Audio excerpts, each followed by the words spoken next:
요즘 참 어려운데 우리 성가대 늘 자리를 지켜주시고 또 예배를 섬겨주셔서 감사를 드립니다. 또 오늘도 우리 본당에서 함께 예배 드리시고 또 온라인으로 예배를 드리고 계시는데 여러분이 계신 곳이 천국임을 믿습니다. 자, 우리 본당에 계신 분들 한번 옆에 있는 분들 한번 목례 한번 하실까요?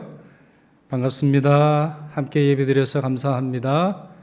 우리가 악수하기도 어렵고 또 식사는 당연히 안 되고 우리 교제하기가 좀 어렵습니다만 우리가 하나의 공동체, 하나의 영적인 가족으로 묶어주신 하나님께 귀하게 예배할 수 있기를 소망합니다. 여러분, 자연에는 리듬이라는 것이 있죠. 자연에는 리듬이 있습니다.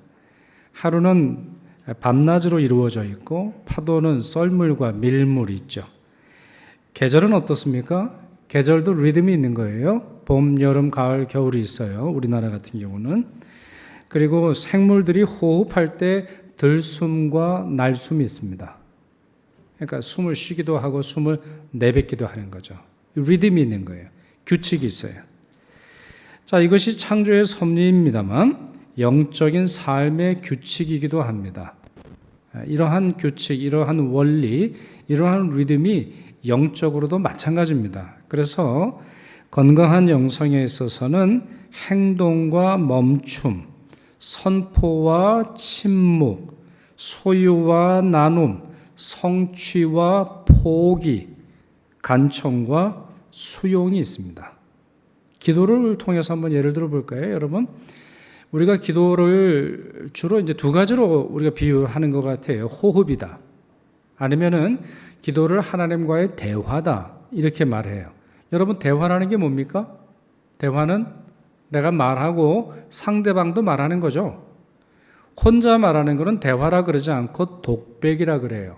그러니까 나 혼자 얘기하고 끝내는 건 대화가 아니에요. 자, 그런데 기도를 하나님과의 대화라고 부르지만 실제로 우리가 그렇게 기도하고 있나요? 그러지 않을 거예요. 우리 대부분은 우리의 생활, 우리의 상황, 우리의 처지, 우리의 고민, 우리의 간구, 우리의 문제를 하나님께 말씀을 드린 후에 하나님이 이제 조금 뭔가 말씀하려고 하실 때 예수 그리스도의 이름으로 기도합니다. 아멘 하고 후다닥 기도를 이제 끝내고 말죠. 이게 무슨 대화예요? 이게 무슨 대화가 될 수 있겠습니까? 그러니까 비유로 말하면 이렇게 되는 거예요. 자, 우리가 기도할 때 이제 하나님이 말씀하려 하시겠죠. 그래서 하나님께서 입을 여시려고 할 때 우리는 이런 식으로 말하는 거예요. 하나님, 노노노노. 하나님, 지금 제가 말씀드리고 있잖아요. 그냥 하나님은 잘 들으세요.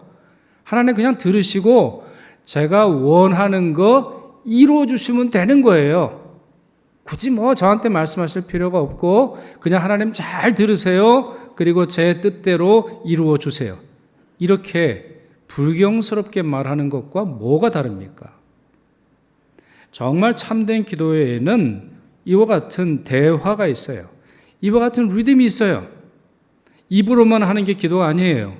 귀로도 기도할 수 있는 거죠. 우리의 소원을 하나님께 아뢰어 드리는 것뿐만 아니죠. 하나님의 기대를 받아들이는 것도 기도의 내용 중에 있어야 되는 거예요. 그래서 하나님 도와주세요. 하나님 제 문제를 해결해 주세요. 하나님의 능력이 필요합니다. 뿐만 아니라 하나님 고백합니다. 감사합니다. 찬양합니다. 순종하겠습니다. 그렇게 하겠습니다.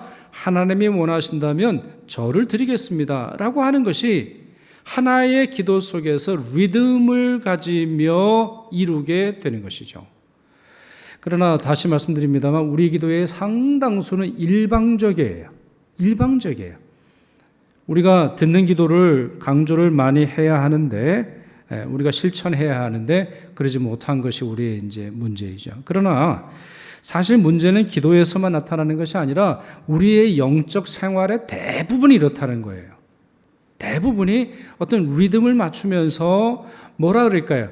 우리 하나님과 춤을 추는 것을 영성으로 비유하는 그런 사람도 있는데 하나님의 리듬, 하나님의 움직임, 하나님의 섭리, 하나님의 주권, 하나님께서 우리를 이끄심, 하나님의 예정, 말로만 할 뿐 거의 대부분 우리 마음대로 살아가고 있어요. 그러니까 여러분 우리 장로교인들 생각해 보세요. 하나님의 예정처럼 하나님의 예정 우리처럼 강조하는 사람이 어디 있어요? 하나님이 정해놓으신 길, 하나님이 정하신 배우자, 하나님이 정하신 직장, 하나님이 정하신 음식, 하나님이 정하신 은퇴, 하나님이 정하신 내 삶의 자리가 있는 법이에요. 그런데 누가 결정하고 있어요? 대부분은 내가 결정해요. 내가 하나님 이 사업을 반드시 해야 합니다.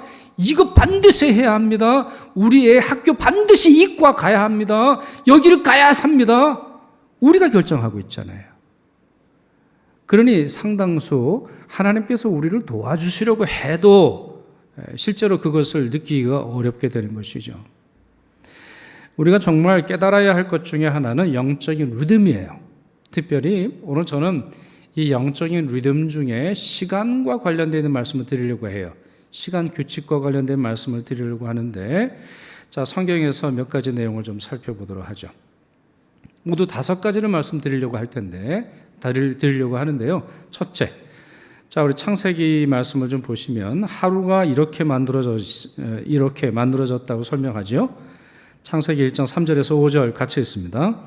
하나님이 이르시되 빛이 있으라 하시니 빛이 있었고 빛이 하나님이 보시기에 좋았더라. 하나님이 빛과 어둠을 나누사 하나님이 빛을 낮이라 부르시고 어둠을 밤이라 부르시니라. 저녁이 되고 아침이 되니 이는 첫째 날이니라 했어요. 자, 첫 두 단어가 뭐죠, 여러분? 하나님이 이르시되, 이게 하루의 시작이에요. 모든 것의 시작이에요. 하나님의 말씀, 하나님의 명령, 하나님의 계획, 하나님의 선언에서부터 하루가 시작되는 거예요. 자, 이것이 이제 창조의 중요한 질서인데, 자, 매주 중요한 말씀입니다만 하나만 좀 살펴볼게요. 하나님이 빛을 창조하신 이후에 빛과 어둠을 나누셔서 각각 하루를 2개의 내용으로 리듬을 이루도록 하셨어요. 그게 뭐죠? 밤이고 낮이에요. 자, 그런데 여러분 이 표현이 조금 독특하지 않습니까? 예전에도 한번 말씀드렸는데 저녁이 되고 아침이 되니 첫째 날이니라 했어요. 자, 하루가 뭘로 시작해요? 저녁으로 시작해요. 그럼 하루가 뭘로 끝나요? 아침으로 시작하는 거예요. 제가 오늘 보니까 이쪽에서 오늘 광채가 확 비치던데 왠지 기분이 되게 좋더라고요. 성가대한테 비쳤는지 저한테 비쳤는지는 뭐 알 수가 없습니다만 이제 시간이 바뀌는 거죠. 이제 아침에 이쪽이 아마 동쪽 창이겠죠. 동쪽 창을 비추면서 환히 비춤으로 말미암아 하루가 시작되는 것을 우리가 여깁니다만 이스라엘의 시간 개념은 다르다는 거예요. 어둠에서 시작을 해요. 고통에서 시작해요. 냉랭하면서 시작해요. 그리고 시련과 추위에서 시작을 합니다만 뭘로 끝나요? 아침으로 끝나요. 광명에서 끝나는 거예요. 밝음에서 끝나는 거예요. 따뜻하면서 끝나는 거예요. 어둠이 사라지고 하나님이 주시는 평강이 충만한 것으로 끝난다는 거예요. 여러분 이것이 상징하는 바가 뭐겠어요? 하루의 리듬일 뿐만 아니라 인생의 리듬이 이와 같다는 거예요. 성도의 리듬이 이와 같다는 거예요. 성도의 앞날이 이와 같다는 거예요. 고난이 있고 어려움이 있고 시련이 있지만 그걸로 끝나는 게 아니라는 거예요. 뭘로 끝나요? 아침으로 끝난다는 거예요. 광명과 같이 예수 그리스도의 등장과 함께 예수 그리스도의 재림과 함께 우리의 모든 문제가 사라지고 하나님의 섭리가 완성이 되는 날로 우리의 삶이 이 역사가 끝나게 될 것이라는 거예요. 매우 소중한 모든 만물의 질서의 처음과 끝이 무엇인지 이 본문이 잘 보여주죠. 자, 두 번째 하나님에 대한 말씀을 보려고 하는데요. 창세기 2장 2절 보시면 하나님이 그가 하시던 일을 7째 날에 마치시니 그가 하시던 모든 일을 그치고 7째 날에 안식하시니라 그랬어요. 자, 여기서 핵심적인 단어가 안식입니다. 안식. 히브리어 원문을 따르면 멈추다는 뜻이에요. 이제 샤바트라고 하는 말인데, 사바트라고 하는 말인데 멈춤이에요. 멈춤. 여러분 도로 표지판 중에 멈춤 있죠. 스탑 이렇게 돼 있는데 한국에서는 안 멈추시던데요. 제가 운전을 할 때 우리 교회 앞에 소방서가 있잖아요. 그래서 이렇게 큰 도로에서 예를 들어서 서대문 쪽에서 이렇게 들어오면 녹번역에서 좌회전을 해서 오면 소방서가 있어요. 거기에 스탑이라고 있어요. 멈춤이라고 있다고요. 근데 아무도 안 멈추시더라고요. 그래서 제가 한번 멈췄다가 욕을 하여튼 뒤지게 먹었던 적이 있어요. 아니, 왜 안 멈추시는 거예요?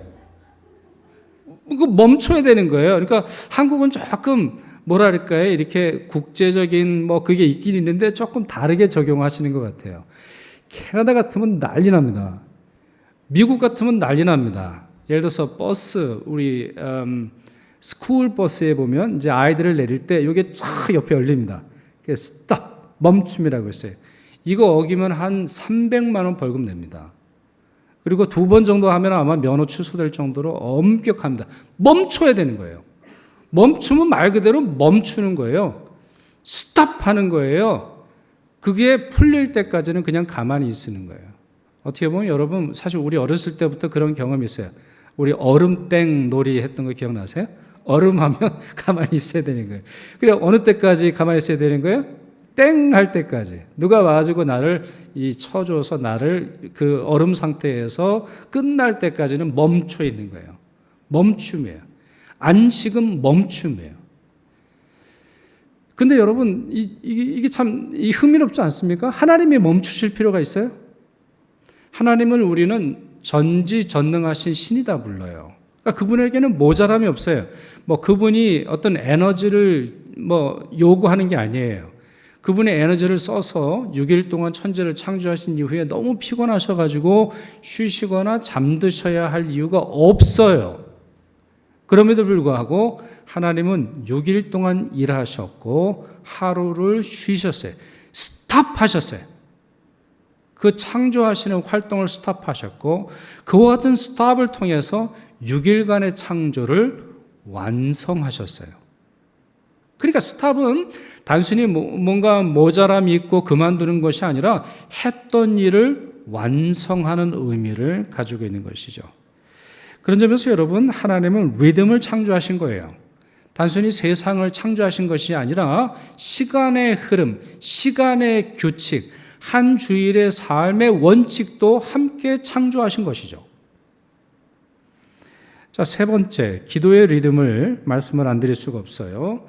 자, 조금 전에도 우리 기도의 리듬이 있다고 말씀드렸죠? 우리 기도의 리듬이 있어요. 하나님께 말씀드리고 하나님이 나에게 말씀하시면 들어요. 입으로 하는 일이 있고 귀로 하는 게 있어요. 가장 좋은 것은 더 많이 듣는 거예요. 가장 좋은 것은 하나님의 계시를 더 많이 보는 거예요. 그걸 어떻게 할 수 있어요? 성경을 보면 알 수 있어요. 성경의 선지자들을 보세요. 선지자들의 기도의 내용을 보세요. 왕들의 기도의 내용을 보세요. 말이 많아요? 계시가 더 많아요? 계시가 훨씬 더 많은 거예요. 왜 우리에게 하나님의 계시가 들리지 않습니까? 우리가 너무 많은 말을 하고 있는 거예요. 너무 많은, 쓸모없는 말을 너무 많이 쏟아붓고 있기 때문에 하나님의 계시가 들림에도 불구하고 혼동이 되는 것이죠. 자, 기도에도 그와 같은 리듬이 있는데 시간에도 리듬이 있는 거예요. 사도행전을 보시면 베드로의 기도의 특징 중에 하나는 시간을 정해놓고 기도한다는 거예요. 그가 성전에 올라갈 때도 시간이 기록되어 있고, 그리고 요바의 어떤 하나의 지붕에, 어떤 집의 지붕에서 기도할 때도 역시 시간이 기록되어 있어요. 정기적으로 기도했다는 거죠. 이와 같이 정기적인 기도의 리듬을 통해서 기도했던 대표적인 인물이 다니엘이에요. 다니엘은 하루에 3번 예루살렘을 향하여 창문을 열고 기도했어요. 늘 그렇게 기도했어요. 자, 이 사실을 포착한 사람들이 있는데 다니엘을 시기하는 사람들이 이 사실을 알게 되죠. 야, 다니엘은 다른 걸로는 흠을 잡을 데가 없어. 다른 걸로는 고발하거나 고소할 게 없는데 종교적인 습관에 있어서는 요거 결고 넘어질 수 있겠다 싶어가지고는 자, 다리오 왕을 충동질해서는 법을 만들죠. 그래서 정해진 기간 동안 다리오 왕이 아닌 다른 신에게 기도하지 말도록 하는 그런 법을 정합니다. 자, 이와 같은 법이 있음에도, 이와 같은 법이 제정되었음을 알매도 불구하고 다니엘은 기도를 멈추지 않아요. 무슨 말이에요? 기도가 생명이라는 거예요.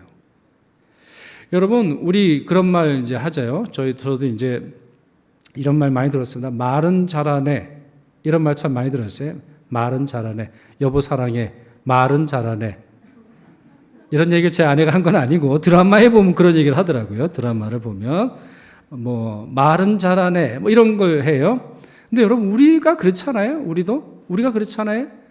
기도는 하나님과의 대화입니다. 말은 잘할 뿐이에요. 대화 안 하잖아요. 기도는 우리의 생명입니다. 우리 말은 잘해요. 그러나 안 해요. 안 하면서도 잘 살아가고 있는 걸로 여겨지고 있어요. 하나님의 말씀은 생명의 양식입니다. 성경 안 읽잖아요. 말은 잘해요. 정확하게 말하면 이제 말만 잘하는 것이죠. 그러나 다니엘은 그러지 않았다는 거예요. 다니엘은 이와 같이 그동안 하루에 3번, 그것도 창을 열고 예루살렘을 향해서 기도하는 것이 문제가 될 것임을 알았음에도 기도를 중단하지 않아요. 우리 같으면 당장 그만두죠. 당장. 이와 같이 어려운 때에 무슨 기도를 합니까? 기도 안 해도 돼요. 이렇게 말할 텐데 다니엘은 그러지 않았어요.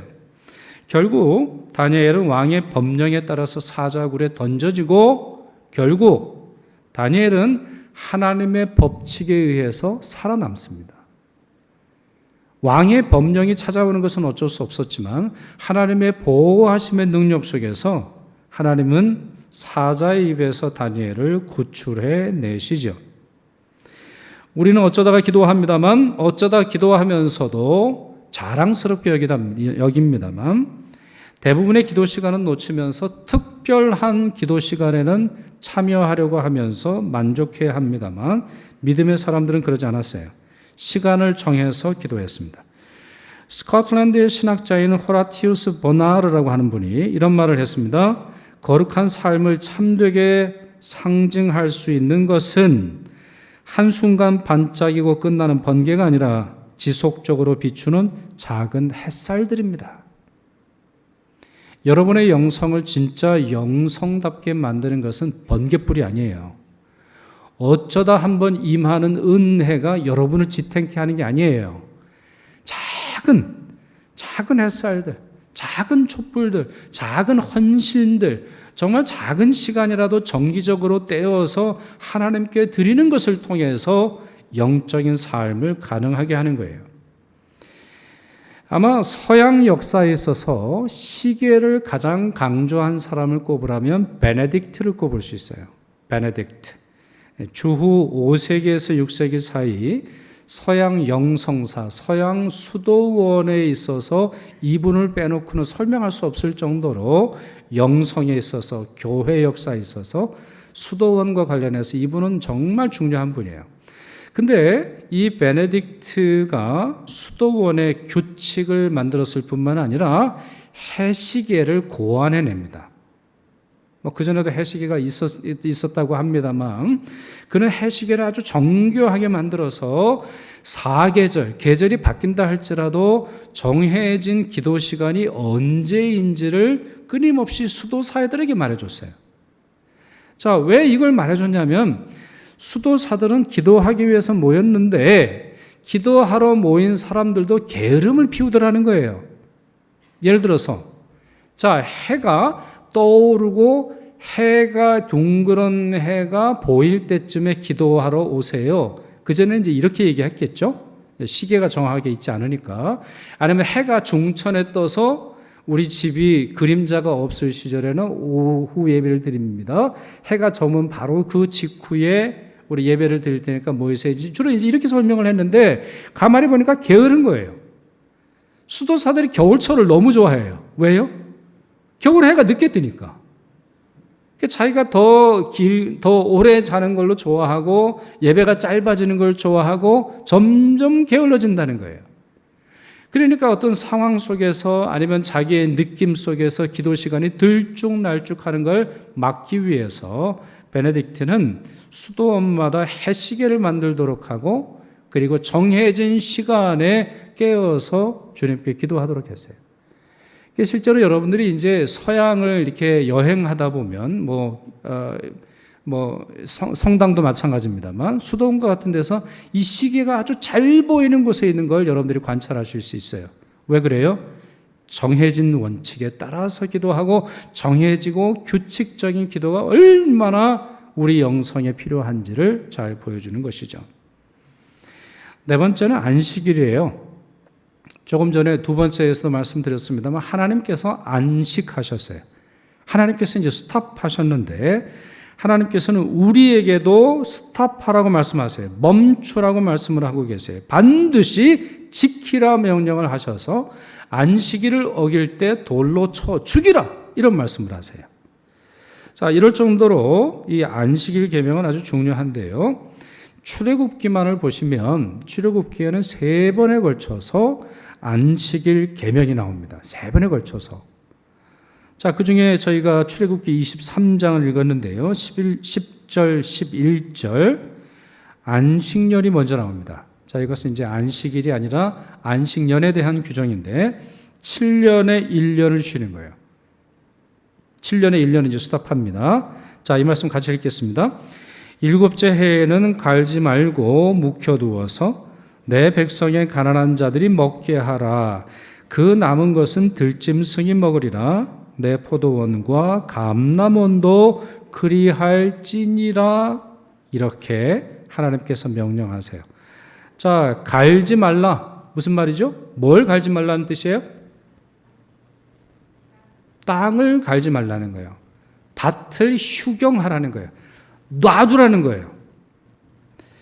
가끔 우리 11조를 이야기할 때 우리 소득의 11조, 그러니까 우리가 소득이 있는데 그 중에서 예를 들어서 뭐 빚도 빼고 뭐 나 빼고 우리가 가지고 있는 재산의 10분의 1을 하나님께 드린다고 말씀하고 그것이 성경의 원칙이라고 하지만 실제로는 그렇진 않아요. 이스라엘 백성들에게 명령한 걸 보세요, 여러분. 자, 7년에 1년을 쉬었어요. 그러면 1년 동안 어떻게 하는 거예요?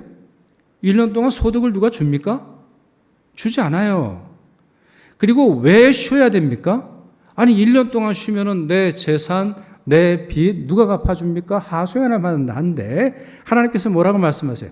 1년간 쉬라는 거예요. 그러면 누가 삽니까? 누가 먹을 수 있어요? 누가 그 가운데서 얻어지는 소출을 누릴 수 있어요? 백성의 가난한 자들 먹게 하라. 그 남은 것은 들짐승이 먹게 하라. 내 포도원과 감람원도 그리할지니라 그랬어요.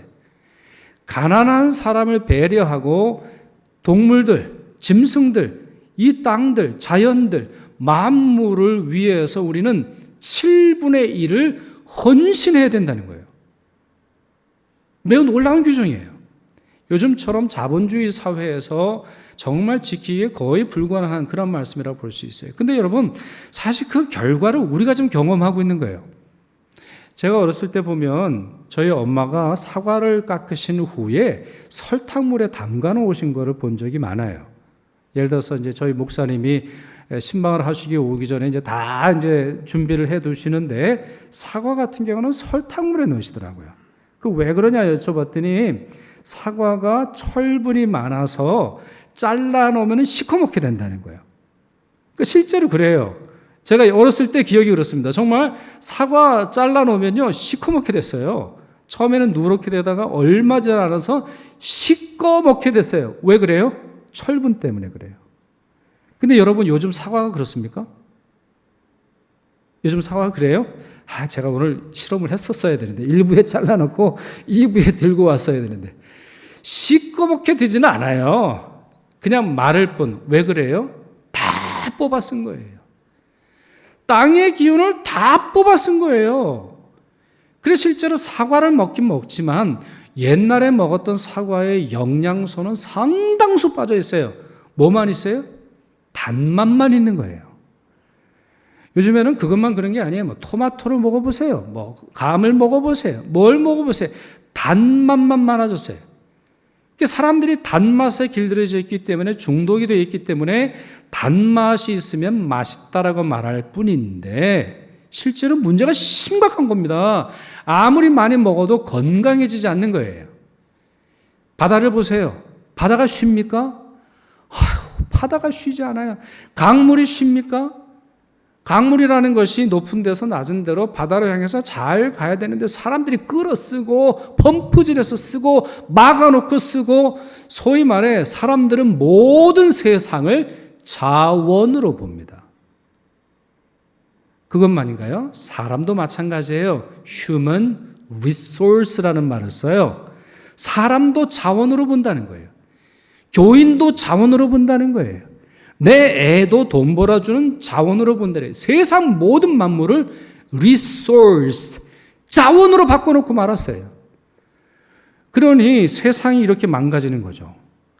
하나님께서는 스탑하라고 하셨는데 아무도 스탑하지 않아요. 무한한 경쟁에서 살아남기 위해서 그냥 모든 생산하잖아요. 그래서 보니까 한국에서는 아이를 낳는 산모도 보니까 생산이라는 말을 쓰더라고요. 아니에요. 이런 식으로 하다가는 인류는 하나님께서 정말 심판하시기 전에 스스로 망하고 말 것입니다. 출애굽기 23장 12절도 보세요. 안식일, 7일에 한 번씩 주어지는 안식일인데 너는 여섯 동안은 내 일을 하고 일곱째 날에는 쉬라. 내 소와 나귀가 쉴 것이며 내 여종의 자식과 나그네가 숨을 돌리리라 그랬어요. 자, 매우 놀라운 말씀이죠. 이 출애굽기 3장에 대해서는 하나님께서 자연을 돌보는 차원에서 안식일과 안식년을 지키라고 하는 그런 말씀이 있는 것을 이제 볼 수 있는데, 저는 그 멕시코 아니면은 그 니카라과를 갔을 때 본 게 있어요. 이제 그 미국의 남쪽에 있는 나라들은 미국으로 수출하기 위한 공장들이 많습니다. 딸기 뭐 이런 거. 그래서 딸기를 북미에서는 뭐라 그러냐면 악마의 그 베스토버, 그러니까 뭐죠? 악마의 야채라 그래 불러요. 과일이 아니니까. 왜냐하면은 이 미국 사람들 아니면 캐나다 사람들에게 싼 값에 이걸 제공하기 위해서 남쪽에 있는 농부들은 죽어나요.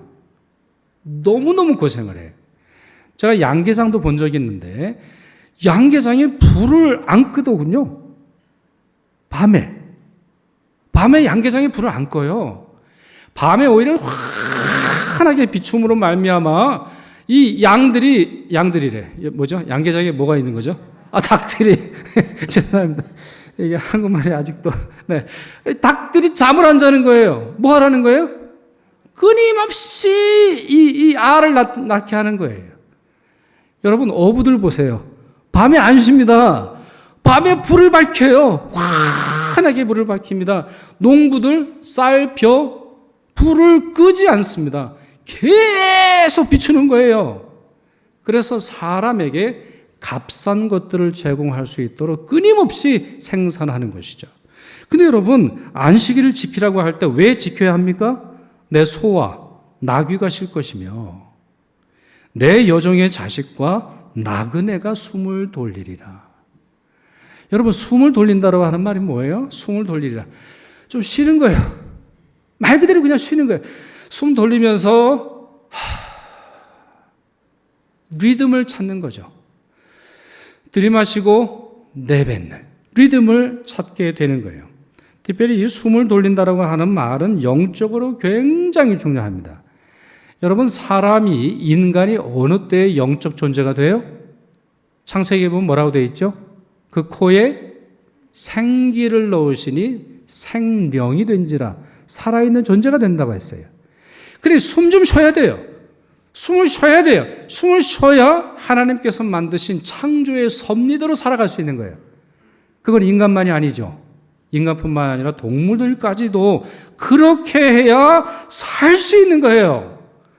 그러니 무한 생산, 무한 소비, 값싼 것들을 만들어내기 위해서 끊임없이 공장에서 찍어내기만 한다고 우리가 행복해지는 것이 아닌 것이죠. 다섯 번째, 절기가 있습니다.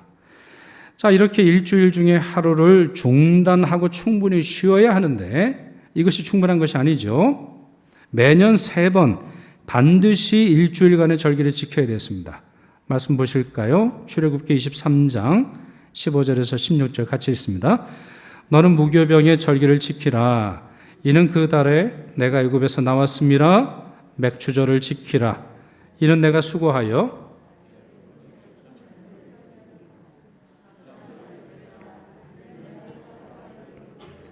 연말에 밭에서부터 거두어 저장함이니라 그랬어요. 자, 지금 세 가지 절기가 나옵니다. 첫째는 뭐죠? 무교절.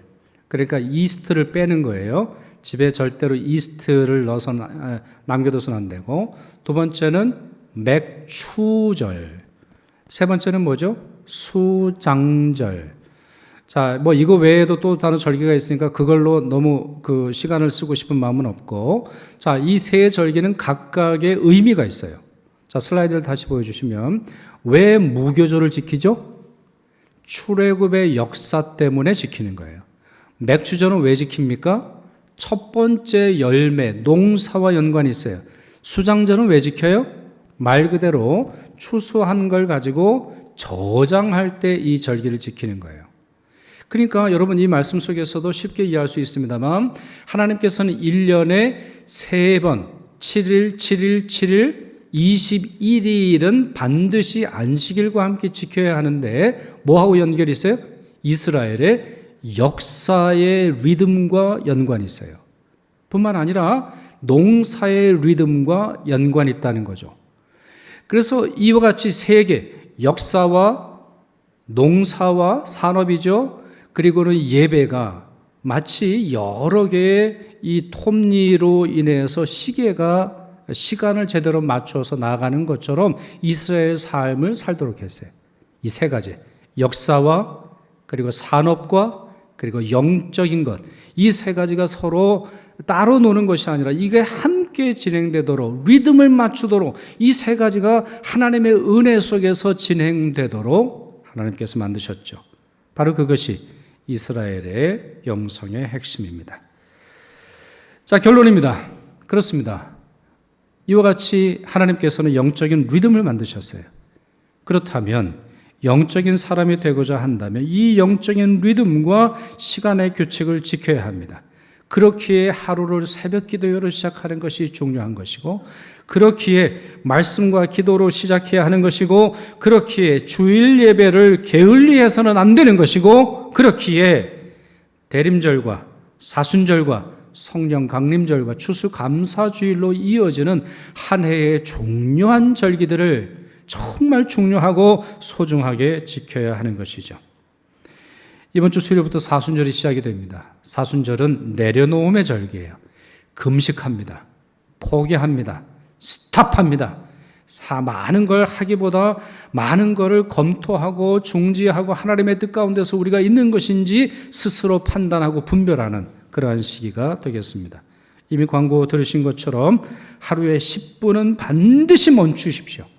그리고 통독에 함께 참여하시고 또한 여러 가지 여러분들이 하셔야 하는 이 사순절의 도를, 사순절의 윤리를 잘 감당하실 수 있기를 바랍니다. 이것으로 우리가 대단히 영적으로 성장하는 것은 아닐 수 있어요. 뭐 하루에 10분 통독한다고 우리가 뭐 슈퍼 파워를 지니는 것이 아닐 수 있습니다만 작은 규칙에 순종하고 그 리듬에 우리가 익숙하게 될 때 하나님께서는 더 많은 것을 맡기시게 되실 것입니다. 이렇게 영적으로 한 걸음 더 성장하는 이번 사순절 되기를 축원합니다. 기도하겠습니다. 사랑의 주님, 저희 영성의 영적 규칙과 영적인 리듬이 있음을 알게 하시니 감사드립니다. 주님 말씀처럼 기쁘게 순종하려 하오니 또한 그렇게 함으로 주님을 영화롭게 하여 온 땅을 이롭게 하고자 하오니 성령께서 저희에게 지혜와 믿음과 담력을 내려 주시옵소서. 우리 주님 예수 그리스도 이름으로 기도하옵나이다. 아멘.